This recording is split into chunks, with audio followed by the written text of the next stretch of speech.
Sekolah Penggerak SMP Negeri 28 Batam menggelar acara deklarasi sekolah ramah anak pada hari Selasa, tanggal 15 Maret 2022. Acara deklarasi ini dihadiri Dinas Pemberdayaan Perempuan, Perlindungan Anak, Pengendalian Penduduk dan Keluarga Berencana atau P3AP2KB Kota Batam, perwakilan Polda Kepri, BNP Kota Batam, Dinas Pendidikan Kota Batam, Camat, dan Lurah Batam Kota, serta sejumlah tamu undangan.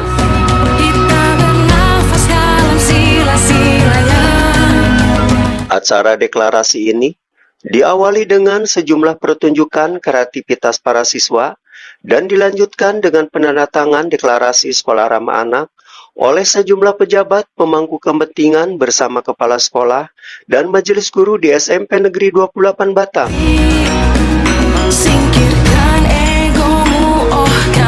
Menurut Kepala Sekolah Penggerak SMP Negeri 28 Batam, Budi Kristi Jorini, deklarasi sekolah ramah anak ini merupakan keberlangsungan dari sekolah penggerak menjadikan taman pendidikan yang menyenangkan.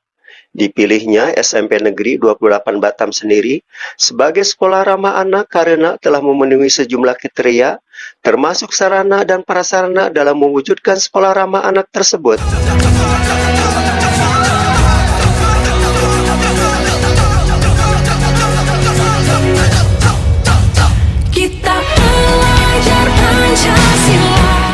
Assalamualaikum. Waalaikumsalam warahmatullahi wabarakatuh. Bu, kita lagi mengadakan kegiatan deklarasi sekolah ramah anak. Bisa diceritakan nggak rangkaian kegiatan seperti apa? Iya, untuk deklarasi sekolah ramah anak ini adalah keberlangsungan dari amanah yang diberikan oleh pihak Mendikbudristek melalui Dinas Pendidikan Kota Batam. Setelah kita menjadi sekolah penggerak, kemudian keberlangsungan berlanjutnya menjadi sekolah ramah anak ini, yang mana memang untuk sekolah ramah anak ini ada beberapa kriteria ya yang harus kita jalankan. Ya, salah satunya semua intinya itu menjadikan sekolah kita itu taman pendidikan yang menyenangkan buat anak, di mana proses pembelajaran itu berpihak kepada murid.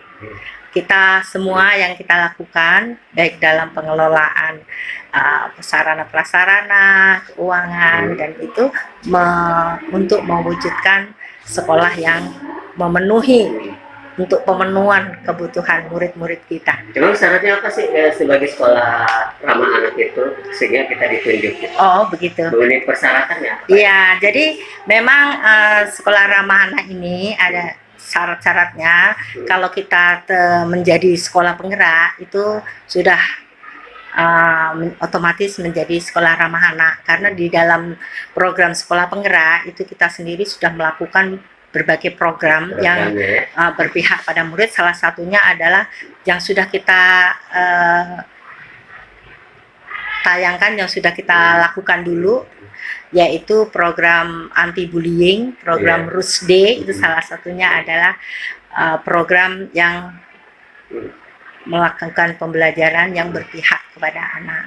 Bu, ini kan beratnya kalau kita mengemban sekolah ramah anak, berarti kan ada investment ataupun sanksi yang diberikan kepada anak meskipun anak melakukan pelanggaran. Itu gimana, Bu? Jadi begini, kalau sekolah ramah anak kita memang mendidik anak yang menuntun sesuai dengan bakat minat anak, dan juga kita memperhatikan anak dengan segala kebutuhannya. Jadi kita memang lebih menekankan bagaimana sabar, kemudian kita menuntun anak sesuai dengan kebutuhannya. Anak itu unik ya, jadi kita tidak dibenarkan untuk melakukan kekerasan, karena memang disinyalirkan kekerasan itu juga banyak terjadi di lingkungan terdekat, salah satunya guru. Nah, itu yang harus kita jalankan, bahwasanya sekolah ramah anak itu merangkul anak-anak semua, baik juga yang berkebutuhan khusus begitu. Berarti ini sejalan dengan program perwujudan profil pelajar Pancasila. Iya, betul sekali. Nah, kalau implementasinya kapan caranya? Apanya? Implementasinya kapan?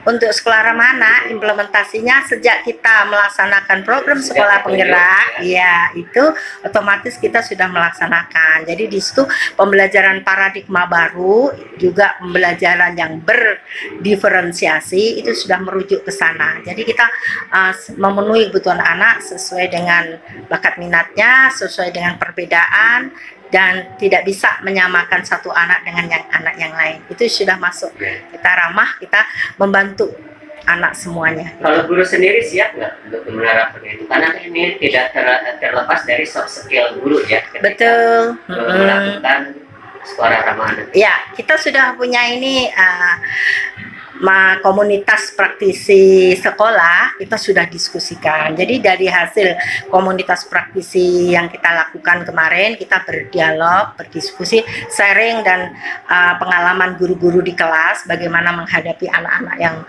berkebutuhan khusus ataupun anak-anak yang mungkin mengalami sedikit kesulitan ya dengan teman-temannya berbeda. Itu kita memang harus bekerja sama dengan sekolah-sekolah ya, maksudnya yang khusus ya. Guru kita akan dibekali.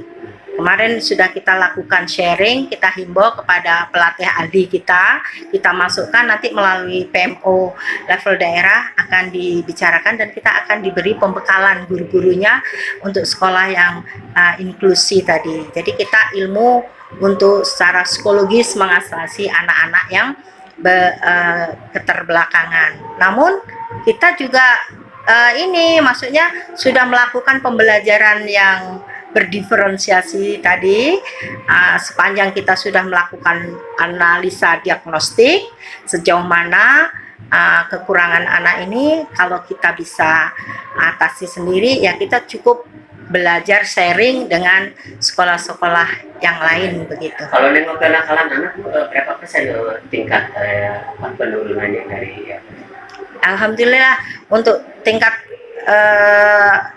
penurunan kenakalan melihat dari sekolah penggerak ini ya, sebelum sesudah memang jauh sekali. Sekarang ini alhamdulillah anak-anak dia karena lebih banyak kreatif, banyak didengar, kemudian juga ini ya, kita penuhi kebutuhan-kebutuhannya dan juga sesuai tugas-tugas itu sesuai dengan bakat minatnya. Jadi mereka happy, mereka senang, tidak merasa tertekan untuk belajar.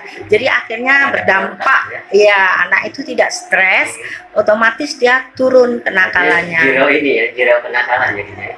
Insya Allah ya. Oke Bu, ini kan sekolah ramah anak tidak terlepas daripada peran guru udah bagus, tapi peran orang tua kan kita butuhkan. Apa harapan kepada orang tua? Iya, harapan saya kepada orang tua, karena memang orang tua ini adalah pendidikan keluarga itu paling penting ya. Dasar dari semua pendidikan itu adalah pendidikan keluarga. Jadi saya mohon kepada Bapak Ibu, orang tua di rumah itu untuk mensupport. Bahwasanya sekolah kita sudah sekolah ramah anak dan Bapak Ibu juga harus mempraktekkan di rumahnya masing-masing, karena memang yang sekali lagi saya garis bawahi, tidak mau dipungkiri bahwasanya masih ada Bapak Ibu orang tua di rumah itu yang terlalu keras dalam mendidik anaknya.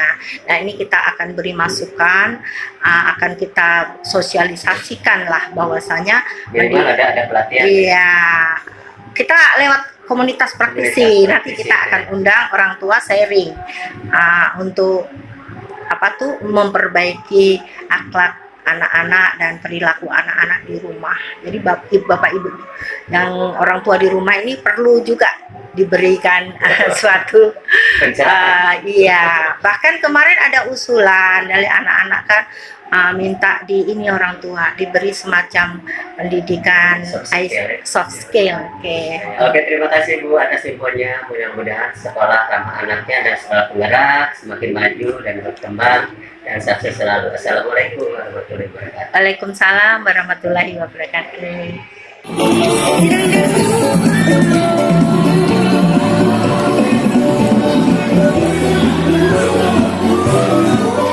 Pada kesempatan yang sama, Dinas P3AP2KB Kota Batam berharap dengan adanya deklarasi sekolah ramah anak ini nantinya dapat menciptakan lingkungan sekolah yang ramah dan nyaman untuk belajar bagi para peserta didik.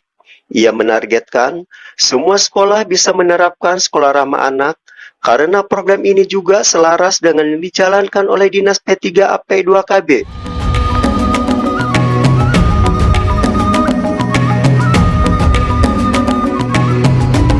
Kita tetap mendorong dari pihak Kalau dinas, bisa semua sekolah pihak dinas jadi ramah pendidikan anak ya. untuk memotivasi sekolah-sekolahnya untuk melaksanakan kegiatan deklarasi sekolah ramah anak ini. Nah, Bapak kan dari pemberdayaan perempuan Ya. Pak.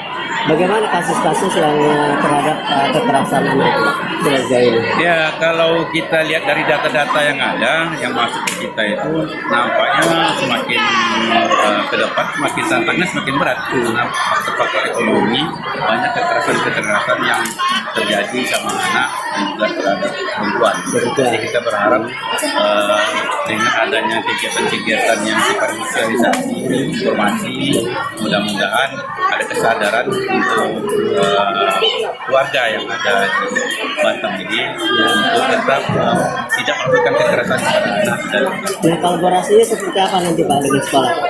Ini kan selaras programnya. Ya, kalau ini ada juknisnya, petunjuk teknisnya apa kegiatan yang harus dilakukan oleh sekolah. Kita dari Dinas Pemberdayaan Perempuan siap mensupport, mendukung baik dalam bidang motivasi ataupun informasi ataupun pelatihan-pelatihan. Kita masukkan pihak sekolah ingin mengikuti itu, kita akan Terima kasih Pak atas waktunya. Assalamualaikum. Sekolah ramah anak yang diemban oleh SMP Negeri 28 Batam. Salawat dan salam senantiasa kita hadirkan kepada junjungan Nabi besar Muhammad Sallallahu Alaihi Wasallam. Allahumma sholli ala Sayyidina Muhammad wa ala ali Sayyidina Muhammad. Kita belajar Pancasila. Sementara, Waka Kesiswaan SMP Negeri 28 Batam Destriana NL Toruan mengatakan, untuk implementasi dari sekolah ramah anak ini, tentunya sekolah harus menciptakan kenyamanan belajar terhadap anak didik. Maka, SMP Negeri 28 Batam sendiri sebagai sekolah penggerak telah siap menerapkan sekolah ramah anak tersebut karena sebelumnya para siswa dan guru telah dibekali BIMTEK berupa anti perundungan dan penerapan profil pelajar Pancasila. Singkirkan egomu, oh kawan. Bu, sekolah kita kan ditunjuk sebagai sekolah ramah anak-anak. Gimana nanti implementasi kepada anak-anak sendiri, Bu? Ya mungkin kalau dari segi kesiswaan, ya dari segi ini ya peserta didik, kita akan menciptakan suasana yang nyaman buat anak didik kita. Dari segi permasalahan misalnya, kita akan mengayomi mereka, menyelesaikan permasalahannya, berpusat kepada kepentingan dan kebutuhan mereka. Jadi kita lebih mempertimbangkan apa yang menjadi kepentingan peserta didik kita ke depannya. Bu, kalau nengok kenakalan anak sendiri yang sering kena sanksi ataupun poin, sejauh ini gimana? Berapa persen ini? Kalau kenakalan anak kita sendiri, sampai sejauh ini kenakalannya masih standar kenakalan anak-anak ya, anak-anak yang remaja, tidak kenakalan yang sampai ke tindak kriminal gitu ya. Kalau yang itu masih kami anggap batas kewajaran, dan kita pun menyelesaikannya dengan langkah segitiga restitusi, mengembalikan kepada anak tersebut supaya anak tersebut secara sadar mengetahui bahwa perbuatannya itu salah, dan dia sendiri yang akan mengambil sikap bagaimana ke depannya supaya dia tidak melakukannya lagi. Cuman kita kan sekolah penggerak ya, sekolah penggerak juga sudah dibekali dengan anti bullying, sudah juga dibekali dengan materi-materi dari sekolah penggerak atau guru penggerak, di mana kita di dalam pembelajarannya atau di dalam prakteknya untuk permasalahan anak ini, kita seperti yang tadi dikatakan tidak ada lagi memberikan sanksi ya, punishment itu, tapi kita kembalikan kepada anak. Jadi semuanya kita ajak anak yang berpikir dengan alam sadarnya, menyadari bahwa mereka salah dan bagaimana tindak lanjut mereka ke depannya supaya mereka tidak melakukannya. Ini sih orang tua begitu kerjasama yang baik. mereka mempercayakan anak didiknya termasuk pembinaannya kepada sekolah. Mereka tetap berpikir positif, sekolah itu memang membentuk karakter anaknya bagaimanapun kebijakan yang dibuat oleh sekolah.